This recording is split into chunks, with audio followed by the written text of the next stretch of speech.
मोरङका प्रतिनिधि सभा सदस्य प्रेमलाल चौधरीको संसदसम्मको यात्राको कथा व्यथा।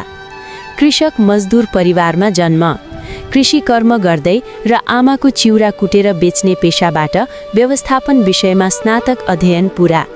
सरकारी स्वामित्वको तत्कालीन ग्रामीण विकास बैंक, हाल लघु वित्तमा अधिकृत 7औं तहको व्यवस्थापकीय कार्य अनुभव।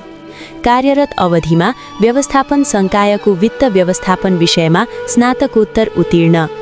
2079 मा बैंक सेवाबाट स्वैच्छिक अवकाश लिँदै राष्ट्रिय स्वतन्त्र पार्टीको तर्फबाट समानुपातिक उम्मेदवार। पार्टी संगठन निर्माणमा कोशी प्रदेश समिति सदस्य तथा अर्थनीति विभाग प्रमुख भई महत्त्वपूर्ण भूमिका निर्वाह गरेको। हाल मोरङ जिल्ला समिति सदस्य।